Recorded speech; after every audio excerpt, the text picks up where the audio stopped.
It's What's the Crack? With Anton and his mum who shaves his bum, Sherrie Ann. Welcome back to What's the Crack, the podcast that brings you banter and bonding. Again this week, my mother's not here. She's still in Turkey, getting a little tan on. She never even offered to take me. I'm quite sad about it. However, the show must go on without her. And I have got here alongside me another very, very good friend of mine, pro wrestler and Love Island all-star, Mr. Adam. How are you, sir? I'm good, man. I'm excited to be here, and we actually finally get to catch up properly. Like, I know we bumped into each other like last week, but it was a very quick visit, so I'm looking forward to like actually getting to sit and actually talk to you and just catch up with you. Mate, what was the chances of that last week? Flying into Edinburgh on the same day. No, so literally, just so you guys can catch up what happened if you've never seen our Instagram stories, I'm dropping my mum and dad off at the airport they're going on their holiday to Turkey, and Adam's just there. Adam's just standing there. I'm like, bro, what, are you okay? But you were wrestling out in Scotland. Yeah, I just flown in, and like it was early morning as well. And like, what were the chances? It was the universe, because then obviously we went and grabbed food. Yeah, we got speaking about some business stuff, and now we're here, like doing a podcast. Do you know what I mean? So it's good, man. Yeah, it's good. It's good to see you. To have you. How did the wrestling show go anyway? It went very well, and there's about 350 people there. Like, got the win. So, and then I'm back there in a couple of months. So. Yeah, I'm excited for that. That's the big show in a couple of months. Grado's big family wrestling batch in Pavilion in Glasgow. So I think tickets are on sale now. Not plugging anything from the start. No, you're allowed to. It's going to be good. Honestly, that's probably one of the best shows. There's like over 2,000 people at it. So if you're up in Scotland and you can get down, honestly, you'll really enjoy it. I'm going to be there. I think Tom's going to try and come along as well. Boys, so it'll be good. It'll be really good, because we always spoke about that in the villa, didn't we? Support each other at our events. 100%. I just need to find out what my event is. Well, I suppose you guys are supporting me at this. Yeah, I think it's good that we show up for each other. Do you know what I mean? Especially as boys, like, as you know, being on the show, like, you know, people do drift apart and they focus on their own stuff. But I feel like you and Tom especially are two of those guys that I want to like stay close to, because we're very similar vibe and just morals and how we carry ourselves, you know? Yeah, and that's exactly why I've had you two both on the show. Very close to you both, and I think that we all share very similar values. So yeah, mate, thank you very much for coming on. So let's dive into a few things, okay? Because I was speaking to Tom about this as well. We're obviously known for Love Island, and that is such a small part of all our lives. Such a small part. It's unbelievably small, actually, when you really think about it. But yet, that's who we're defined as by the public, ultimately. So let's go back to young Adam, okay? So I know you're very, very close to your mum as well. Talk to me a little bit about that. Yeah, like my mum, you know, she's one of my role models, one of my heroes. You know, she had a very traumatic childhood, and then I was in foster care when I was younger for a couple of years, and you know, the doctors were basically like, you know, you can't look after your son, you're not in a state. So she used getting me back from foster care as like her main motivator to get herself better. Do you know what I mean? And like, we've just always had an incredible bond, very similar to you. You know, like I know you get some stick about it as well, of like, you know, you're so close to your mum, but you know, people don't know what you've gone through to make that, you know, relationship be so close. Do you know what I mean? And I don't think it's a bad thing. Do you know what I mean? I think it can only be a bad thing maybe when it comes to relationships potentially with another girl involved. Sometimes the girl can maybe think like, oh, okay, like, or your mum can think this girl's taking, you know, my place. But my mum and I, we just, you know, in my teenage years, I was a bit rebellious, don't get me wrong, but we are so close now. And like I say, you know, she's taught me a lot of things that I have myself, like resilience and character and morals and how to carry yourself. And, you know, for being a single parent, you know, I never met my dad. She's done an incredible job, I feel, with me, you know, making me into the man that I am today, and, you know, showing me the way. And,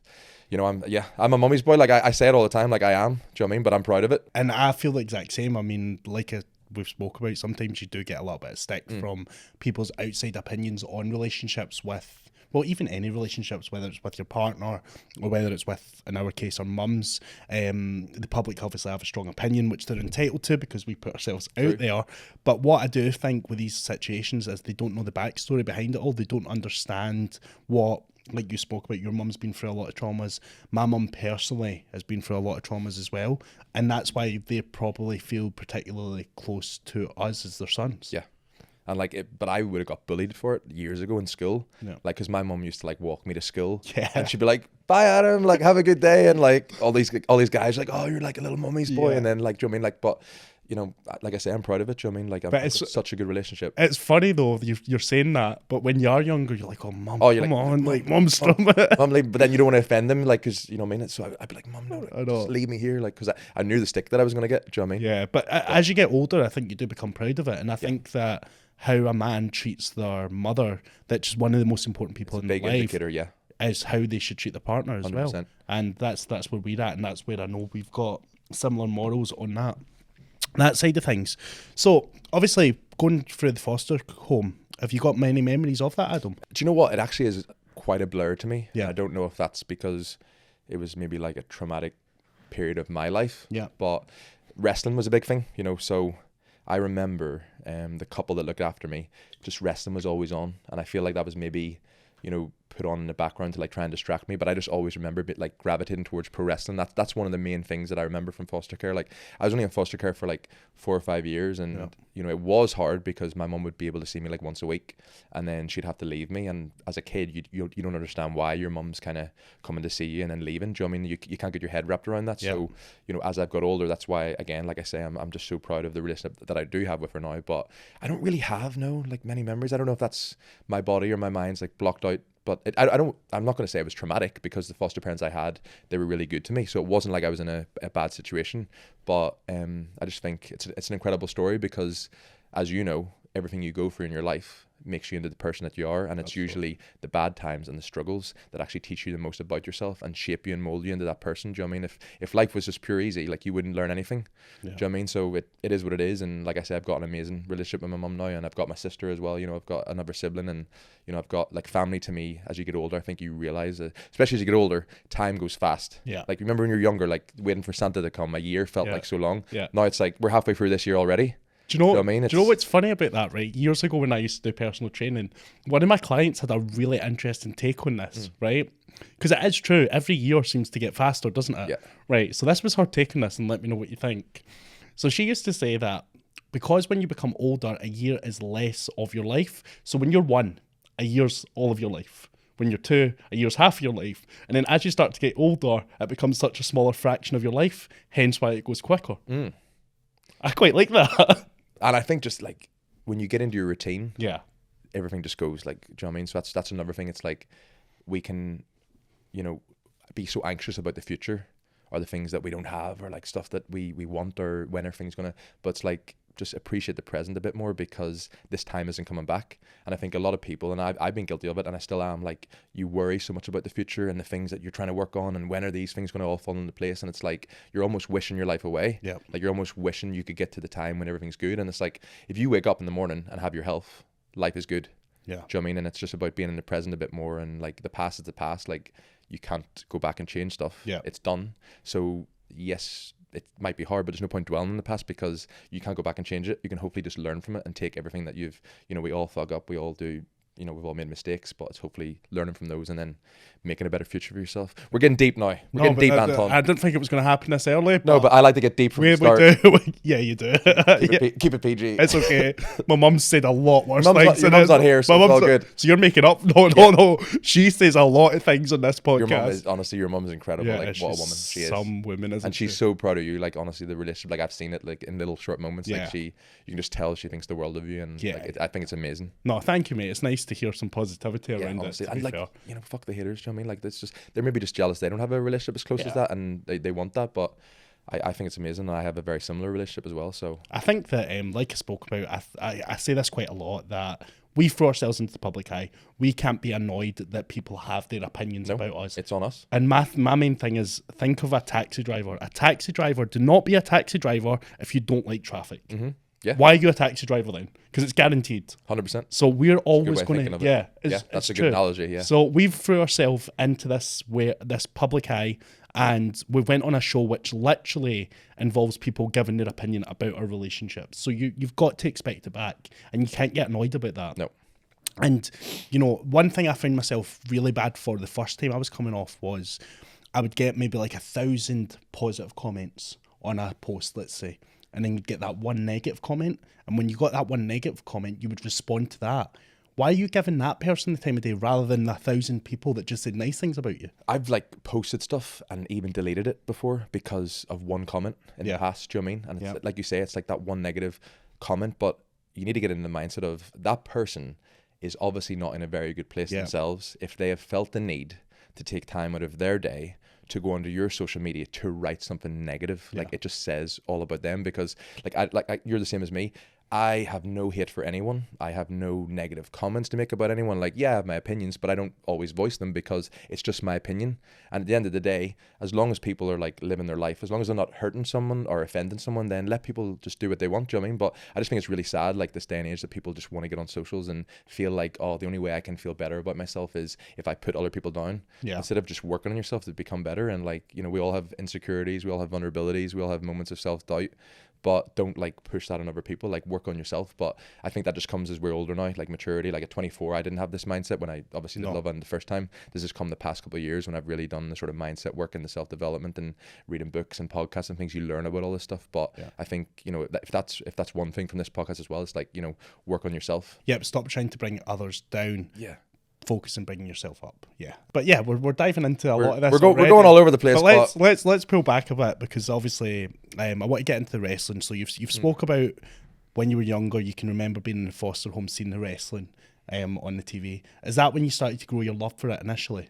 Yeah, like it was definitely as a kid. I just remember being engrossed by it, and it was just like the larger than life characters that, you know, that just sucked me in. And, you know, you had like Sting and like, you know, then when I was a bit older, like Rey Mysterio, Eddie Guerrero, like just all these charismatic characters. And it was just my thing. Like I really don't remember much from that time, but I just remember wrestling was always something that was like in my life. And then as I got older and I was like in secondary school, where you're supposed to, you know, it's not cool to like wrestling anymore. You're supposed to grow out of it. Like, you know, I would stay quiet, but I skipped English class and maths class with two of my mates, Connor and Simon, and we would pull out the gymnastic mats from the PE hall and we would just be wrestling until we get caught. We get a detention. We go to detention, and then the next week we'd be skipping class again. So it just always was with me. And then obviously I was living in Marbella in my early 20s, and I saw some people from Ireland that were getting signed to WWE, and it really opened my eyes then that like people from the UK or Ireland could make it big in wrestling, because I had always had the mindset of, you know, you had to be from America, you had to be like over 6'5" to make it as a wrestler. So these people from Ireland started really opening my eyes, and I was kind of like, oh, like, you know, if I dedicated myself to that, because I was already in the gym and I was getting in shape, I was like, I could maybe have a go at this. And I remember I moved back from Marbella, went to two training schools, one in Belfast, one in Dublin, and both the coaches there were like, Adam, you have a lot of potential, like to be good at this if you want to stick at it. And I think I was like 22 at the time, 22, and I've never looked back. It's like I love it. It's my passion. There's something about just being out in front of a live audience in a crowd and performing and like feeding off that energy and like just being able to be a character. And I'm now doing, you know, I remember someone at my headmistress at school told my mum, she was like, you know, Adam's like all over the place and he'll never become of anything. And if I could go back to my teachers now and go, do you remember all those attentions I got for wrestling, like in the PE hall when I should have been in Maths or English? Well, now I'm actually a pro wrestler. So it's just, you know, like that's another thing. Like you will choose your own like path in life, so don't always like listen to the people that are trying to send you down the wrong, like a different path, you know. Do you know what's funny actually, that you say that? It just triggered something in my brain there. It's almost like you get punished in school for going against the system. So I'll give you a prime example, right? So the popcorn range that I've got, and I'm not doing a plug on my popcorn again, by the way, right? Tastes beautiful, by the way. It does. Thank you. But yeah, obviously my mum and dad have got a popcorn business. That's how I've now ventured into it all these years later. I never jumped into it initially. But what happened at school, do you know what I used to do? I used to buy the popcorn off my mum and dad at wholesale price, and then take it in at school and sell it for retail price. But what ended up happening was I ended up doing more money than the tuck shops and was taking business away from the tuck shops at school. And I got not expelled, suspended for that. For being an entrepreneur. For being entrepreneurial. Whereas someone should see and go, this guy has the mind for it at that age, and like build you up instead of like putting you down. Do you know what I mean? Like that's where school as well is like, I just knew I wasn't overly academic. I didn't learn things by like studying. I'm more practical. And I just think it's like kids these days, it's like you're just shoved down, like, you know, you've got to go to school, but some people don't learn that way. So I think the system does need to change. Not like, absolutely, there is some career paths that need to go down the school route. They need to go through university to get certain degrees, but it's not the be all and end all No. for other people as well. There's been plenty of people that have succeeded over the years without going And to how school. many people do you know that go to uni, get qualifications, And then- come out, can't even get a job in what Yes. they've studied or got a degree because they in, need can't- experience. or they realize at the end of it, it's not what they want to do anymore. Yeah. Like, you know, so it's just, Yeah. I think just, you know, study things, pursue things that you want to do, but it's okay if you change your mind. Yeah, Like, as long as absolutely. you're happy and for me, life is about passion and being fulfilled and waking up every day and, you know, having a spring in your step because you're going out doing something that you love. Yeah, no, absolutely. I totally agree. I think waking up with purpose and going after it is the key to life. Sometimes, like we spoke about earlier, you can think too far in advance and you think, when I achieve X, Y, and Z, then I'm going to be happy. Yep. But ultimately, when you're waking up and you're actually pursuing something, that's the happiest times. Yep. When I look back in a lot of my life, the times of building were the best times. And then when I achieved what I thought I was going to make me happy, and I wasn't happy, that felt like the ultimate failure. Yeah. To me. And it was crazy. But before we dive into all this sort of stuff a little bit more, I want to kind of go back because I think our audience would be quite annoyed if we never spoke a little bit about Love Island. Sure. So let's talk about how you went from, you know, wrestling initially the first time to then getting this opportunity to go in Love Island the first time around, which was, what year was that? 2016. Wow. So yeah, I was 24. Like what year were you the first time? I was 2019 and I was 24 as well. Yeah, so I had, this is the thing, so I had already started wrestling before I went on it the first time, and I got a message through, I did an audition for Take Me Out, Okay. and I went to this hotel room. Great show. Great show. Honestly, but this audition, go to this this hotel conference room with like 4 people that were obviously producers or whatever, and they're like, Adam, so you're coming down the lift, like pretend like there was no music playing, so like I'm just like pretending I'm coming down the lift and Take Me Out and like, hey ladies, blah blah blah, like so cringe. I can even see them like looking at me going like, yeah, well, maybe not have this guy, maybe not. Do you know what I mean? But then they messaged me and they're like, you know, do you want to do it? And I just thought, you know what, at this stage of the show, it like Take Me Out wasn't as popular as it, you know, it was like a few years before, and I just thought, you know what, I don't think so. Yeah. I said, you know what, guys, like I appreciate the audition, but I think I'm gonna wait. They were like, oh, okay, well, we'll keep you in mind for like future stuff. So a few months went by, and then I got a message saying, do you want to apply for this Love Island? And I was just like, do you know what, like, and I knew John Clark from season 1 from Marbella, and I'd watched that because I knew him, and I was like, oh, it's a cool show, and filled in the questionnaire. Obviously ended up getting on, but I messaged my wrestling coach at the time being like, you know, should I do this? And he was like, Adam, you don't know how you're going to get portrayed on the show. You don't know how you're going to come across. This could really go against you. Like, so it's up to you. And I just had a feeling, I was like, you know what? I might as well go for it. Like, it could really lead to big things. Yeah. And I my mindset the first time was, if I go in and talk about WWE or like a big wrestling company and I'm a wrestler, if that makes word in America, it could lead to exposure for me, and I'd end up getting signed. Do you know what I mean? So that was my mentality going in. Like, I was 24. I wasn't really looking for love back then, if I'm honest. Yeah. But I thought I'll use the show, like, why not? And obviously it went well. My wrestling career skyrocketed after I went on Love Island the first time, because I went from maybe wrestling every 3 months back in Ireland to then wrestling like 3-4 times a week in the UK once I did the show. So I wasn't actually ready for a lot of the opportunities that I got after Love Island in wrestling. So there's a lot of imposter syndrome and stuff for me back then, because I'd gone from like, I knew I was getting decent and like I had a good physique, but all of a sudden I'm getting thrown in the deep end. In the UK, I'd never wrestled in England before until after Love Island, and all these fans they didn't know I was wrestling in Ireland because they hadn't heard of me, and then all of a sudden they thought, you're just this guy that used a TV show to try and come into the wrestling world, when really I was already a wrestler using a TV show to get in. Do you know what I mean? But to the wrestling fans, they were just like, oh, no, we don't like this guy. He's trying to just, do you know what I mean? So I had to overcome a lot of negativity. Again, a lot of social media comments, a lot of people being like, oh, this guy's just I used to be called the Love Island wanker on a lot of my shows, and like people didn't like me, but not because of who I was. They just didn't want me in the industry, because they didn't feel like I'd earned the right to be in the pro wrestling world, because I hadn't wrestled all over the place. So I had to just dig deep and like block out all the negativity and go, this is what I want to do. And like, it almost gave me a chip on my shoulder. I was like, I'll show you guys, like, I belong here. Yeah. And you fast forward like 8 years and I'm still wrestling. And before COVID, it was my full-time job, and I was wrestling 5, 6, 7 days a week. So, you know, that's another thing. It's like, you got to block out the background noise and the naysayers. If there's something that you truly want to do and you believe you're good at it, and you feel like there's something inside you that's saying, you know, that you want to go for it, you just got to, people are always going to give their opinion. People, like, good or bad, whether you're trying to do good things or you're doing, you know, other stuff, people will always have their opinion on you. Do you know what I mean? So just block all that out. And now I'm like back wrestling like pretty much full time again. Like June next month, for example, I've got like 3 shows every weekend, and I've just got an American visa in my passport now, like last week, so I can go to America. And I still believe, like, I'll talk about, you know, in a bit. A big setback I had personally with wrestling, but which kind of taught me a lot as well. But things are going good. So Was that recently, or the setback in wrestling? Or it was a couple of years ago. Right, let's get into it. Well, so obviously did Love Island the first time. Yeah. To try and get my name out there for WWE, which is the biggest wrestling company in the world. And about 2 years later, a year later, 2017, I got a tryout for WWE. They came over to London and they chose like 30, 40 wrestlers to come to the arena and do a tryout, like a physical test, do a match in front of all the coaches to kind of see who they maybe want to sign. And at this point, I'd been wrestling in England for like nearly a year after Love Island.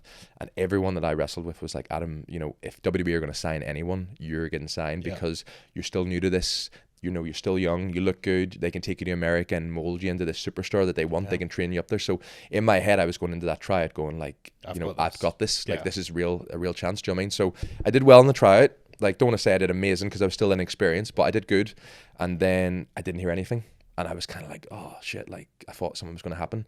So about a year later then, I got an email from WWE basically saying, we're starting a UK brand, which was called NXT UK, and we want to sign you. So at this moment, I'm like, finally, here we go. My dream's coming true. I'm going to get a WWE contract. They sent me the contract through. The money was really good. And I was like, one of the guys, William Regal, he's called, he rang me and he was like, you won't be in this UK thing for very long until we want to take you to America because you're like American, the market, you'll look really good on American TV and stuff. So in my head, I'm like, here we go. The past couple of years, going on Love Island, got me out there. My dream's going to come true. So like any industry, they did a background check on me. And like I used to do buff butlering when I was younger. Yeah. And they basically said, we're not going to sign you because you did this in your past. And there's more to the story that I don't want to put any real negativity on the wrestling industry, but it was just before COVID, there was like some real negativity in the wrestling industry. Some people had been doing some shady stuff and it started coming out to the public and things. So in their head, they were like, we don't want to be seen to be firing people or releasing people and then sign you when you've done like this kind of stripper thing. Do you know what I mean? And don't get me wrong, I was never like out and about, like swinging it about. Do you know what I mean? Like, but I did buff butlering. Yeah. And so they took my contract away. They were like, we're not going to sign you now. So within a week, I went from the high of like, my dream's coming true. My life's going to change. It's going to be amazing. Like, I'm going to be what I want to do, to then being crushed. And it just got taken away from me. And like, I've said on podcasts before, it's like, I don't think I'm fully over it still. Like, if I'm honest, because that was my dream. But it's taught me a lot of lessons that like, I'm still wrestling now. I still believe things can happen. It's taught me like mental resilience. It's taught me to, delayed gratification. Like, I don't know if I'd have been signed that early, if I'd have became the man that I am today, because I've had to look within and go, okay, well, if I'm not going to make it in wrestling, what else am I good at? What else could I do? Because I'd put all my eggs in one basket for like 5 or 6 years, just wrestling. I was like, all I'm going to be is a pro wrestler, because everyone was telling me that I was going to make it, and I knew I would. And obviously I got that close. And then when it got taken away from me, I was kind of like, I was lost. Yeah. I was like, what now? Like, I've made my identity as a wrestler. Yeah. So what do I do now? And I was kind of just, that's why I went back to Marbella, if I'm honest, like a couple, about 2 years ago. And I just had a summer there, and I just knew I wasn't being who I should be. Like, I was like nightclubbing and, being around the people, bottles in the club. And don't get me wrong, I had fun, but I just knew inside it wasn't who I was anymore. Yeah. Like, I knew I was a bit older. I had different values, different morals. And I think I was just trying to escape like what I was feeling for a bit. Yeah. I just wanted to like switch off a bit, take the pressure off myself, go and have a bit of fun, which I think is okay. But then it comes to a point where you're like, right, okay, this isn't who I am, and it's on you then to like start living who you are and like change your habits, change your environment. Environment's a big thing. Who you hang around, the situations you're in, where you choose to put yourself into, because ultimately that will have an effect on you. You might not realize it in the time, but it will have an effect on you. So now I'm back in the UK, and I'm wrestling again, and so I had a little reset, and now I'm fully focused again. And but I think not a lot of people knew that like I got so close to making WWE, and then because of something in my past, it got taken away from me, which I have to deal with every day. Do you know what I mean? And it wasn't even a bad thing, like I was like 20 years old, in shape, and I could make a couple $100 a week by just being a buff butler. But I didn't. If I'd have known years in advance that it would cost me, I obviously wouldn't have done it. But again, like I said before, your past is your past. You can't change it. It's just how do you react to your situations right now. It's interesting you say that, because I think sometimes I've had experiences over my life as well where certain things you think it's going to go one way and then it doesn't happen. And it does bring you down. And I was very similar to yourself, where I moved to Marbella after a few things happened in my life, went into the party scene, and you're effectively just drowning in alcohol, just to drown your reality, effectively, to zone out from your reality. Trying to numb things. Yeah, numb things completely. But ultimately, the way I've started to look at things now going forward in life is like, sometimes it's a blessing in disguise when these things happen to you, because ultimately that's when you've got the most growth in life. Is when these bad things happen to you. We don't really grow when things are going well. No. When things are going well, that's not when we learn lessons. And I really, really believe that everything does happen for a reason, and it happens as it should happen. Just because it doesn't happen as we expect it to happen doesn't mean it's not going to happen. True. It's just we expect a different time frame for it. So I definitely have noticed a difference in you since you came back. Like, you're definitely focused in, zoned in, because both of us met in Marbella. Very briefly, but it's funny because we're probably going through the same similar experience at that time. Trying to run away from things. Things. Yeah, exactly. And not staying true to who we were. And the was mad when we actually both ended up on Love Island together. And we'll talk briefly just on the All Stars season quickly. Obviously, I always knew you were coming in. Can we talk about it now? Like, because obviously, I posted a photo being in London. Yeah, no. So what? So what it was we went to the medical centre that we're in, right? So I was there the day before you. Yeah. And you had took like a selfie in this medical centre, and I really recognised the background. Remember the background. And then I was like, right, I flicked back on your story to the old one, the one from the day before, and it was like you were travelling to London. I was like, he's dead in a texture, obviously. Yeah. But yeah, so I always knew you were coming in, and I think this is such an interesting story that people don't know about this story, what you told me, because ultimately we're getting very close to the end at this point. You've not come in, never thought anything of it, and all of a sudden you pop up, walk in one day, 6 days from the final or whatever it was, and yeah, tell this story about what actually happened. I was in South Africa for like 3.5 weeks, and I was supposed to go into the villa like maybe a week and a half before I actually did come in. So don't get me wrong, like Holden was like, you were there in from the start, so Holden was like, it was good. I was in South Africa, I was getting paid to be there, but I was moved around. I had a chaperone called Liam, great guy, but I got moved about 7 or 8 times, where I was like, I didn't just stay in one place. So every couple of days I had to pack up my stuff and like move to a different part of South Africa, which, you know, I'm a pretty chill guy, so I was kind of like, I was just happy to be there. I was like, you know what, it is what it is. Whereas like even my chaperone, like Liam, was like, I don't know how you're staying so calm about this, because even he was getting annoyed because we couldn't settle anywhere. Yeah. Do you know what I mean? Every couple of days they were like shipping us off because there was other bombshells in the area, and for some reason I just kept getting moved. So did 3.5 weeks of that, no phone, only watched Gordon Ramsay's Kitchen Nightmares, really. Could go to the gym for 1 hour during the day, and then the rest of the day was just like sunbathing or watching YouTube or chatting with Liam. So got a call one day. They're like, okay, Adam, you're going in tomorrow. Send over your outfit choices for what you maybe want to wear when you're going in. Yeah. So I'm like, okay, here we go. And then I think the stuff had kicked off with after the PAs or the awards night. Yeah. Things kicked off, obviously. So I got a call that day when I was supposed to go in. And I was like, and then they were like, oh, Adam, you're not going in. And I was just like, what? And they're like, there's too much drama going on the show. They were like, we want to give you a chance to land on the show, come in and have your moment. And they were like, we're sorry, there's just too much stuff going on at the moment, so we'll check back in a couple of days. So a few more days went by, same thing, gym, tanning, all good. I was just like, you know, like life's good. I'm seeing South Africa, cool. You know, all unlimited monsters as well, because ITV were paying for it. So anytime I went to the shop, I was like, I'll just take 6 monsters to get me through. So then they rang me again, and same thing. They said, you are going in tomorrow. Did all my photos again, swimwear, like all this stuff, because I maybe was going in during the day. And I was like, okay, here we go. And then they rang me in that morning, and they're like, straight away, they were just like, Adam, we're really sorry. You're going home. They were like, no one else is going on the show. And I was just like, oh, right, like, shit, like, that's disappointing. But they were like, yeah, mate, we're sorry. We're not putting anyone else in. So, again, as you get older, you learn how to cope with things better, and you kind of have to believe that everything happens for a reason. So pretty early, and also the setbacks that I've had taught me to deal with this one even more. So I was sounds like a very similar story to the wrestling one. Literally. And then like even I had an audition for Gladiators and didn't get it, even though I was told I was probably going to get that. Yeah. So when I got this negative news, I was kind of just like, okay, well, here we go. It's just my life. It's just another negative thing. It is what it is. So they booked me a flight from Cape Town to Johannesburg. And then I was supposed to get a flight from Johannesburg to London. Which is also, when we finish the story off, that flight in itself was a blessing. Because there was a lot of flights going from Cape Town to the UK or to Ireland, straight there. Yeah. All our flights were pretty much direct. So the fact that you had this connecting I had a stop off, Yeah, so continue the story. So I'm on a 2-hour flight, and I had come to terms with it. I was like, you know what, it is what it is. And I actually made a video on my Instagram before I got on that first flight, basically saying, you know, life it doesn't always go the way you thought it would. Sometimes things happen that are out of your control. It's how you react to it. Like, it is what it is. And like, yeah, I'm disappointed, but it is what it is. So get off that flight. My phone rings, and I thought they were just checking, did I land okay? So I answer the phone, and they're like, Adam, have you landed in Johannesburg? And I was like, yeah, I'm just about to get my bags and go to London. They're like, you're going to think we're crazy, but can you get a flight and come straight back? Yeah. And they're like, you're going in tonight. So I had gone from like the emotion of like, oh, it's High, not happening, low, to back to then like they were so I literally got my bags from the thing and then checked into another flight and flew straight back to Cape Town, and literally landed, got taken to the villa beside the main villa, and had a shower, put the mic on, had half a glass of rosé, and they were like, right mate, in you go.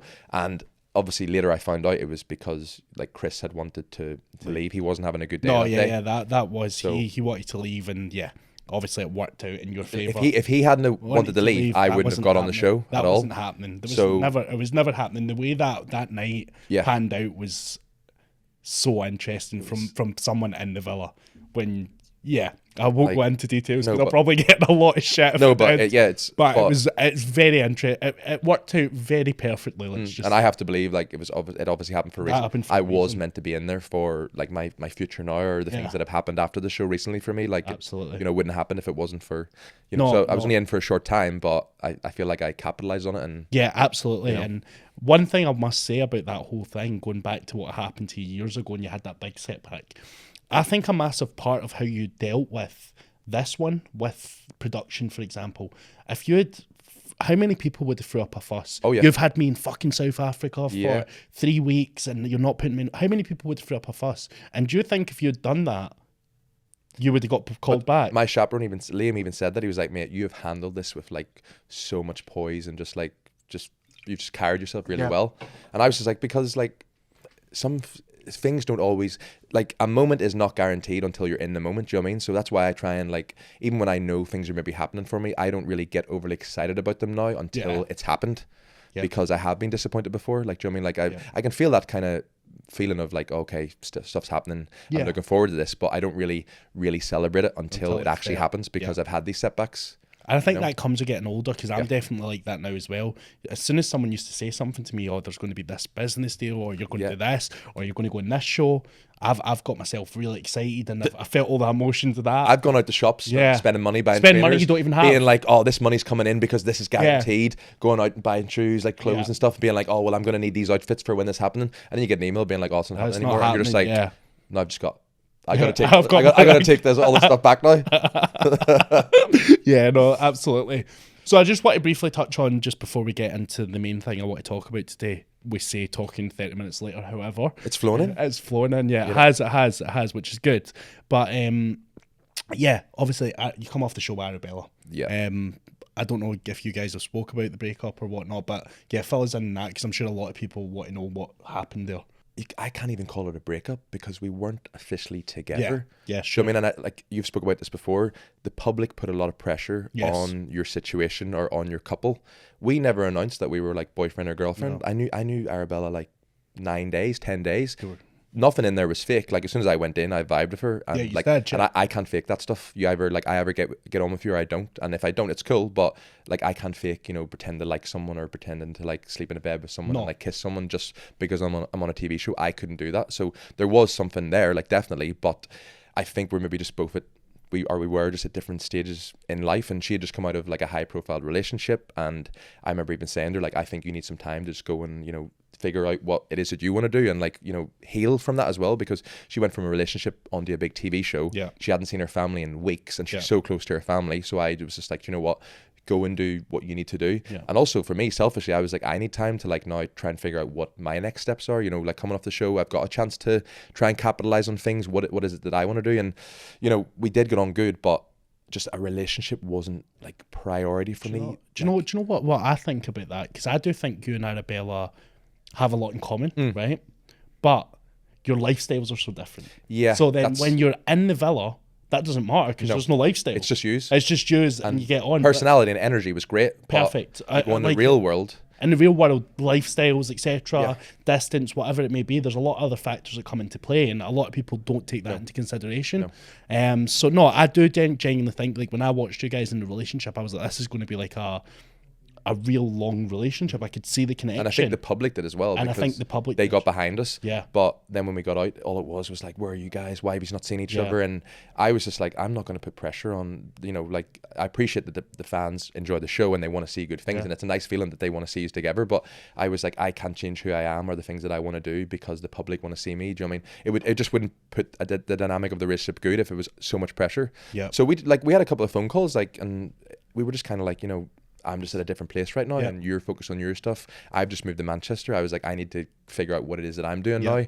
I was like, there's no hard feelings. Like, there's, you know, like, I think she's a great girl. I got on really well. She's beautiful. Like, she's, you know, she's going to be successful. She already is. And like, I'm glad the time we had together, but I'm in a different place in my life and we just both wanted different things. And again, that's another thing about, you know, growing up, and like, that's okay. You can be with someone, and sometimes in a relationship, you realize you're just not where you both were anymore. And that's when it comes, communication's such a big thing. And you've just got to kind of just speak to each other and say, look, are we going in the same direction? Are we in alignment with where we see our lives going, where we see this relationship going? And if you're not, then you just need to say, like, well, then maybe we just be friends, or maybe we call it quits. And that's just life. Yeah. And I think the public, is because it is a bit younger, you know, they'll meet someone at, you know, 18, 19, 20, and they'll think that's the love of my life. And then you realize as life goes on that, like, it's very rare that that happens. It's amazing if you meet your childhood sweetheart at a young age and you stay with them. It's amazing, but it's not always a very common thing. But you know, it is what it is. It is what it is. It is what it is. You know. So briefly, I wanted to touch on. I believe that me and you we want to be role models to the younger generation, especially to younger men. We want to be role models, and I feel like Love Island this year took a massive twist in.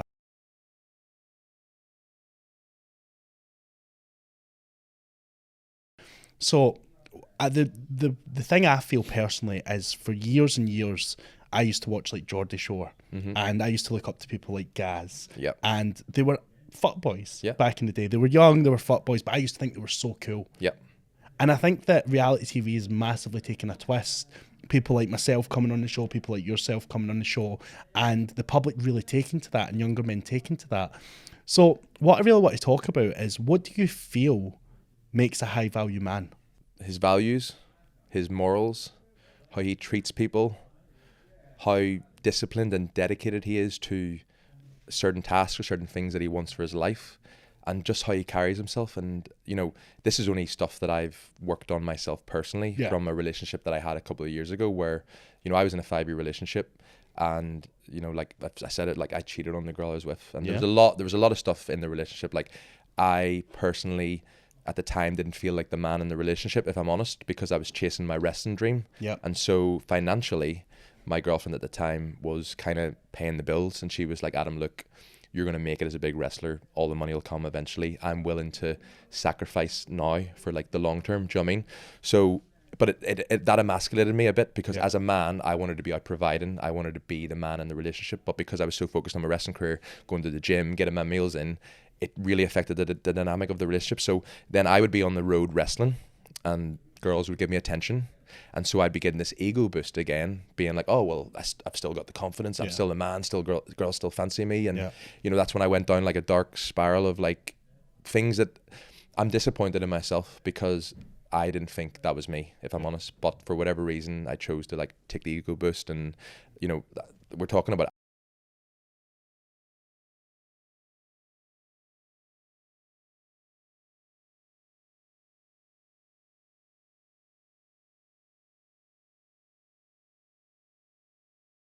almost seen as like a transaction.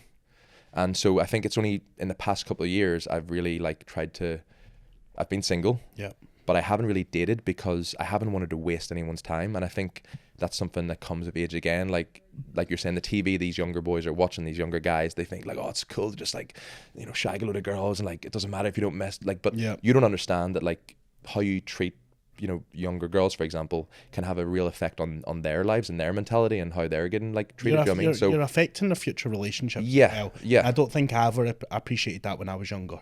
That you can massively be affecting their relationships going forward, and it's just not fair. I mean, I've had many relationships where even a female's come into my life, and I'm dealing with a heartbreak from their last relationship, and I'm dealing with all the insecurities they have from their past relationship, and you're trying to give your all to them, but ultimately they're just not ready to receive that because they've got their guards so far up.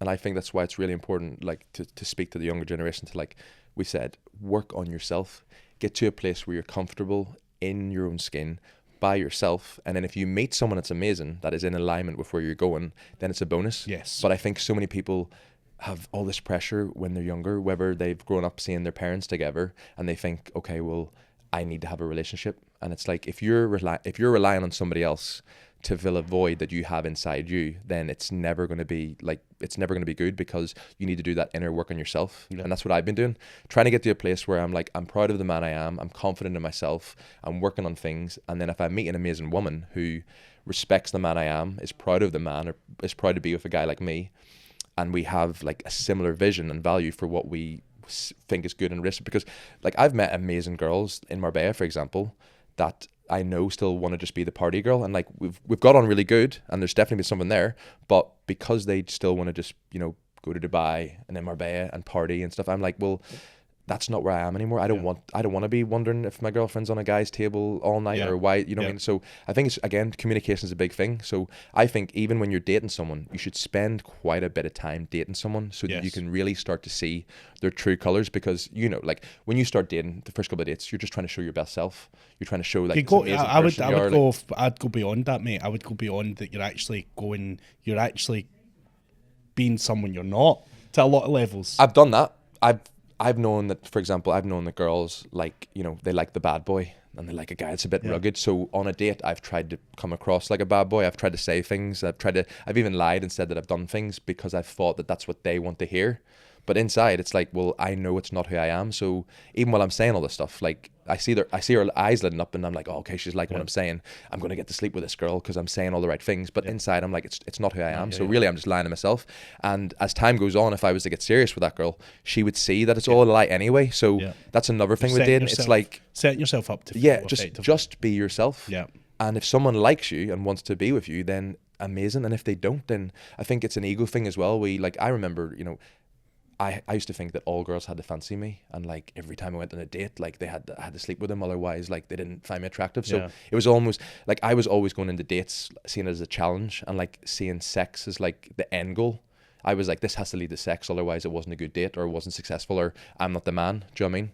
And so now I've just, you know, like I'll be honest, I am dating again now. I'm in Manchester, but I go in with a completely different like mindset now. It's like, it's not just that end goal of like, I got to sleep with someone tonight. It's like, I'm just going to go be me, have some good conversation, and see if there's a vibe there. And then if I want to see them again and they want to see me, then cool. Yeah. Do you know what I mean? And unfortunately, mate, we're actually already we're out of time.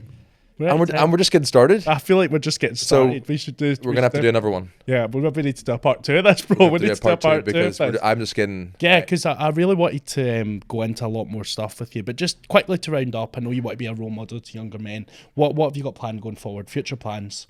I've got obviously my wrestling still. Yeah. But I'm really working, you know, and I'll be working with you as well. Just on a project that I feel is going to help guys, you know, level up and become the man that they want to become. Because I think a lot of guys, maybe you're feeling lost, and I've been there, and I know how it feels to be the insecure guy, or someone that hasn't got confidence or doesn't know what direction they want to go to in life. And ultimately it comes down to just looking yourself in the mirror and saying, okay, what man do I want to be, and what are the actions and decisions that I need to be making daily to become that man. And so I'm really working on something to really help my content level come up, so that for me, Anton, an influencer is, or am I having a positive impact on people's lives? Am I making good content which is going to educate and help people potentially become better if it's what they want to do? So that's my real focus right now. And you're working on something very, very amazing. I'm looking forward to we get this all tied up and get it out there, because we're there to help younger men. I appreciate you, man, honestly. I just love, like, I don't meet many people that I'm in alignment with as a man. Do you know what I mean? Where it's like, you've got the right values, you've got the right morals, you're working on similar things. So I appreciate you, mate. Yeah, we want to use our influence more than just promoting a Starbucks cup outside Starbucks. But anyway, that's for another day, mate. We could keep that. We'll keep that for another day. But thank you very much for coming on, Adam. It's been an absolute pleasure. I could have talked to you for another hour for sure, which we'll do, and we'll continue this chat off camera. Thank you very much, guys, as always, for tuning into this week's episode. Make sure you subscribe, and make sure you leave some comments and letting us know what you thought. I will see you all next week, and my beautiful mother will be back.